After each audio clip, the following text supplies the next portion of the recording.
What's up guys, welcome to AnimeKouhai. If you want to help me out, please hit the like button and subscribe to my channel. As for the third condition, a military power-sharing deal, we'd need to have some debate on that. Following Hinata's word of caution, I had Soe do some more research for me. We know there were people who wanted to tap into our war power under the name of military cooperation, but the same was also true for us. Tempest would be responsible for managing the forest of Jura. The proposal was for us to handle monster-related issues, and I was fine with that. That much I predicted from the start, and it worked better for us. Even in my discussions with Hinata, we agreed that Tempest would handle Jura defenses, while the Crusaders covered things in the barren lands. My nation would cover the bill for this monster defense, which I'm sure the council loved. After all, if we wanted to keep the economy running smoothly, world affairs needed to be kept stable. Nations wary of the Eastern Empire no doubt appreciated our defensive power as well. Not that I expected it to happen, but if push did come to shove, we'd be there on the front line of it. So yes, the council definitely wanted to take advantage of us. That's why I needed to be sure we could do the same in return. We would defend the forest of Jura, that was a given. But the smaller nations also wanted to use our excess capacity to help protect themselves. There may have been fewer monsters venturing out from the forest, but they still couldn't defend against unexpected monster intrusions. Some flying monsters were particularly dangerous, and the nations couldn't afford to cheap out on their defense budget. But there were patrol soldiers and monster hunting adventurers to pay, and if the council didn't cover the cost, they'd have to make up the difference with taxes.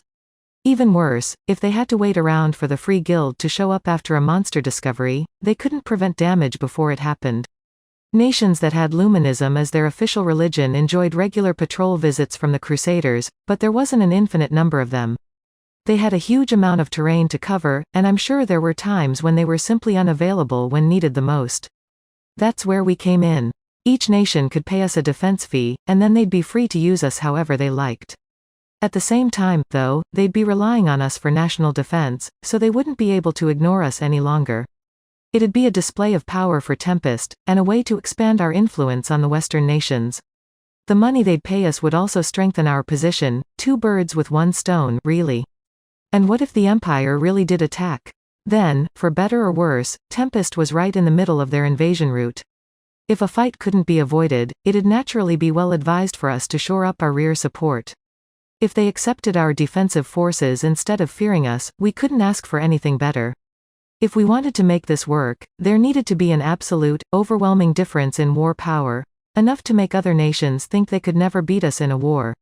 It'd be ridiculous to entrust your defenses to another country otherwise. And if we could make the Western nations take a, if you can't beat 'em, join 'em, stance with us, our mission was as good as accomplished. As each of the representatives gave us demands and played interference with one another, the chairman completed his preamble. Those are the conditions placed upon the admission of the Jura Tempest Federation. Lord Rimuru, do you have any objections? I had better give him some, or else I'd be consenting to everything. I could ignore the councillor's inane commentary, but I better not commit any oversights with these conditions. I wanted to take advantage of these guys, but unless I could bind them down with a treaty, I was wasting my time. Isn't this the kind of thing we work out on paper first, then get a chance to debate on? That annoyed me a bit.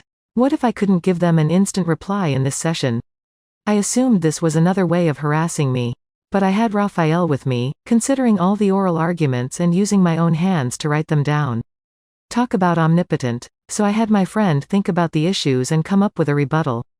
Well, I've considered all of your conditions and prepared a list of my doubts and alternative suggestions for each one.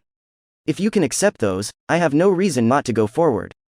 I handed the documents I had written up to Benimaru, who took them to the chairman. He accepted them, looking a bit overpowered by him. What? I had agreed to the general outline of the conditions offered, but I had changed a few of the stipulations to ensure I still profited, even if they took advantage of me. Raphael was kind enough to mark out all the sections to change for me, so, unlike an oral agreement, everything was set in stone after the fact. The chairman, no doubt seeing us as mere monsters, looked at the documents, a complete, blow-by-blow rundown of the explanation he had given us, and blanched. I could understand his surprise when he saw my revisions in red pen, all but spelling out for him that he couldn't pull a fast one on me. It was all Raphael's doing, not mine, but let's gloss over the details here. If you have any concerns, I'd be happy to discuss them.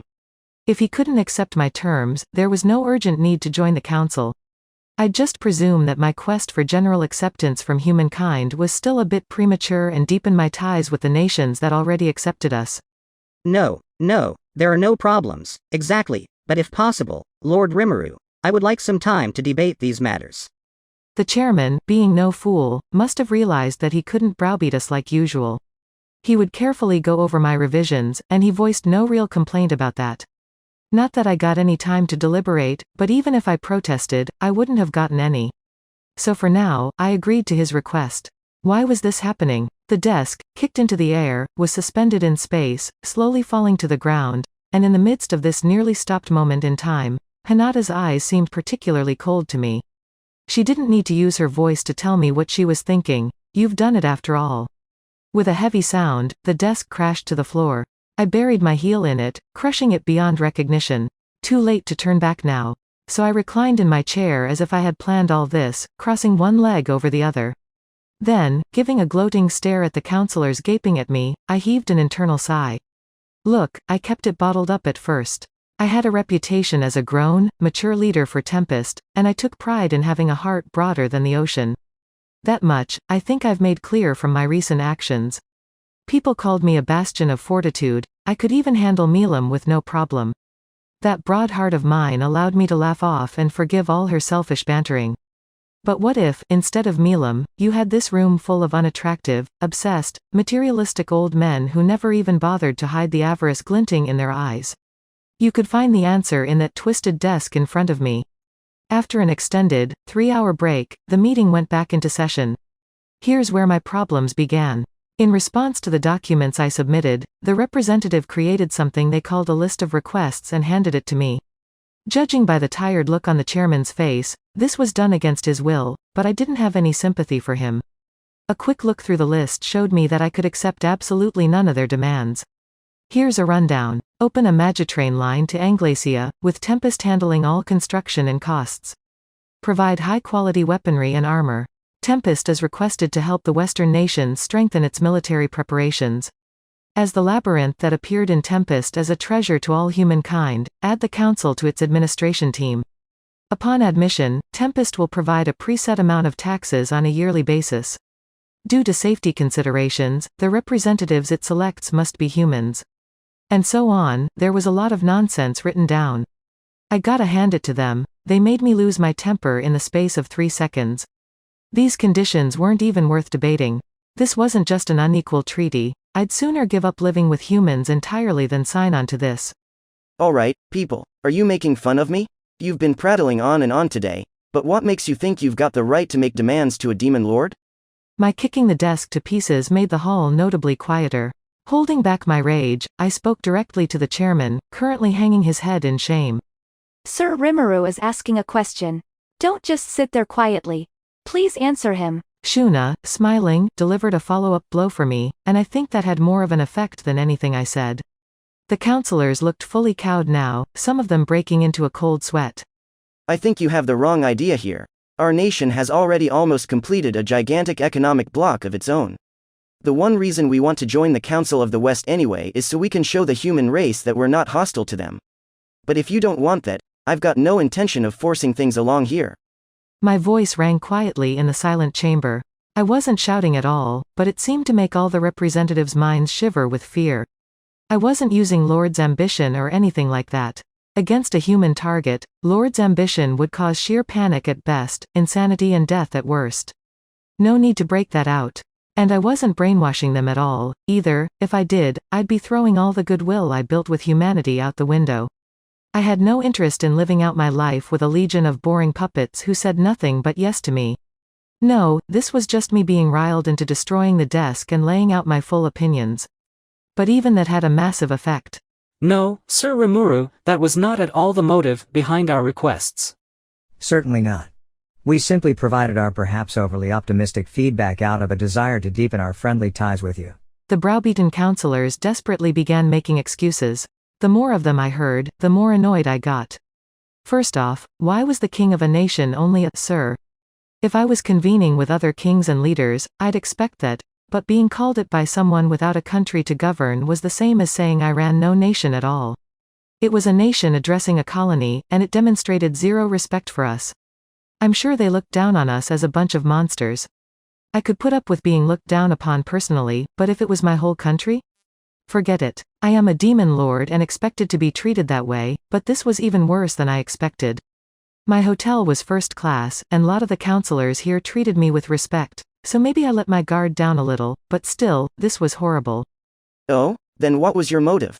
Because to me, this sounds like you want my nation and me to work day and night for you as your slaves. No, not at all. That was not our intention whatsoever. It was nothing like that. The councillors argued mightily. If these nobles were meant to represent entire nations, it just made my head hurt. Even with a heart as tolerant as mine, having to negotiate with people like this was testing me. If Yuki had made these sly old dogs do his bidding, then he must be the slyest fox of all. I wish I could follow his example, but I don't think I could. Suggestion. Would you like me to automatically handle this? Yes, no. It sounded like Raphael was saying something, but I'm sure I imagined it. Yes, it's a trusted, talented assistant, but it's still just a skill. It shouldn't be able to so freely speak its mind like that. I guess I've been relying on it so much, I'm starting to hear my own internal desires spoken back to me. If something like that were possible, I'd probably have Raphael give all my speeches for me, and it'd be, like, why did I suffer for so long, then? I shook my head, attempting to shake the delusions from my mind, then stared back at the councillors. Crap. Now that my mind was cleared out, I just realized I had no idea how to resolve this situation. Haste makes waste, and all that. I just made things super complicated for myself, and fixing it all up was going to be an uphill battle. The representatives were frantic for a solution, and honestly, so was I. Report. It is not a problem. As you intended, Master, I have confirmed the effect of the spiritual interference affecting the room. That's it for this video, guys. Thank you for always watching my videos and supporting my channel. Shout out to Pickle Rick, Chadvota, Night Gazer, Rembaru, Gino Esteoco, Luminous Eka, Mr. Jaha, Milim Nava, John Paul Dungo, and last but not least, shout out to Dia Silly. I'll see you guys in the next video.